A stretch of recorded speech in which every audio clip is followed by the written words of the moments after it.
हम तक breaking news पहुंचाने वाले मीडिया की प्रासंगिकता बहुत अधिक रही है।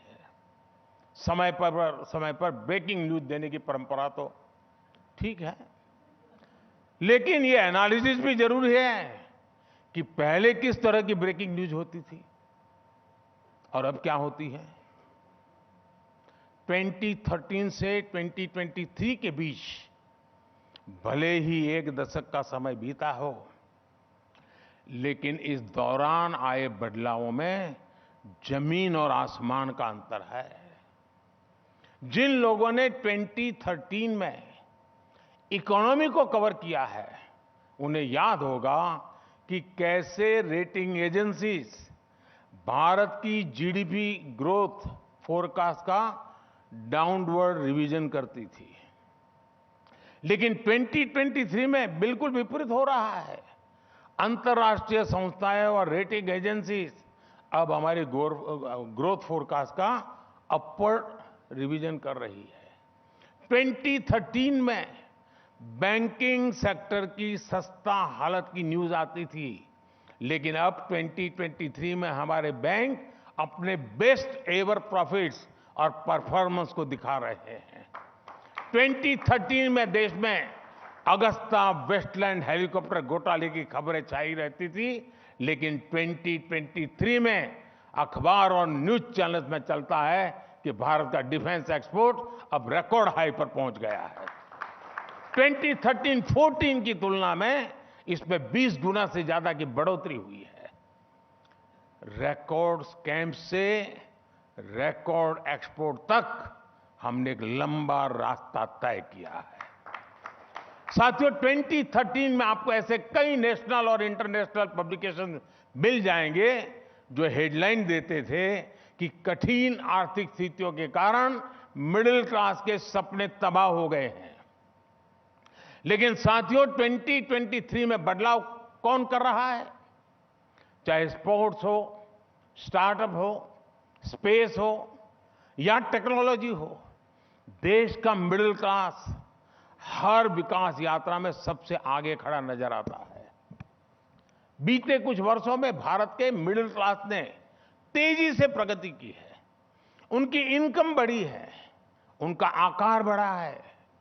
2013-14 में करीब 4 करोड़ लोग इनकम टैक्स रिटर्न फाइल करते थे।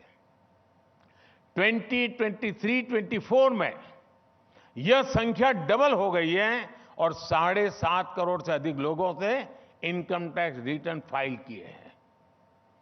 टैक्स इंफॉर्मेशन से जुड़ी एक स्टडी बताती है कि 2014 में जो मीन इनकम 4.5 लाख रुपए से भी कम थी, वो 2023 में 13 लाख रुपए तक बढ़ गई है।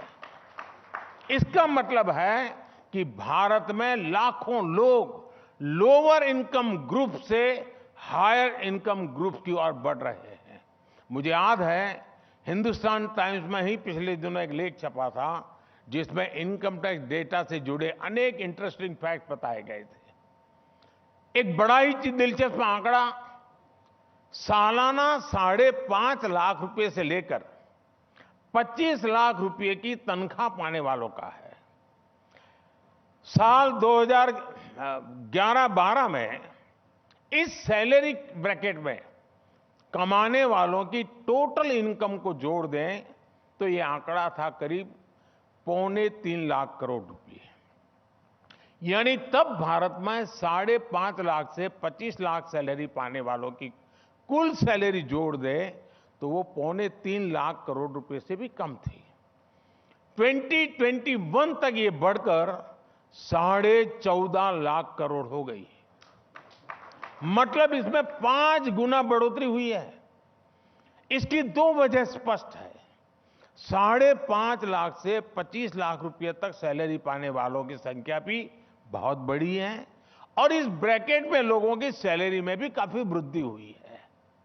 और मैं आपको फिर याद दिलाऊंगा, यह एनालिसिस सिर्फ सैलरीड इनकम पर आधारित है। अगर इसमें बिजनेस से हुई इनकम, हाउस प्रॉपर्टी से हुई कमाई, दूसरे इन्वेस्टमेंट से हुई कमाई और इसको जोड़ दिया जाए तो आंकड़ा इससे भी ज्यादा बढ़ जाएगा।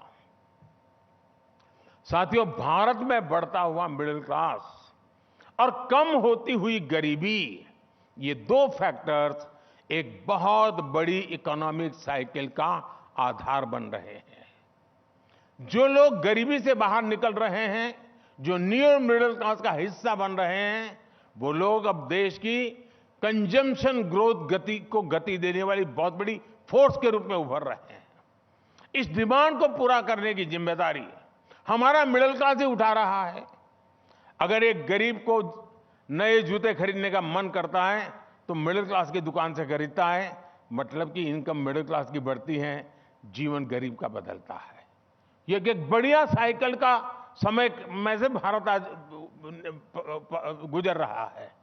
यानी देश में कम हो रही गरीबी मिडिल क्लास को भी फायदा पहुंचा रही है। गरीब और मिडिल क्लास के ऐसे ही लोगों की आकांक्षा और इच्छा शक्ति आज देश के विकास को शक्ति दे रही है।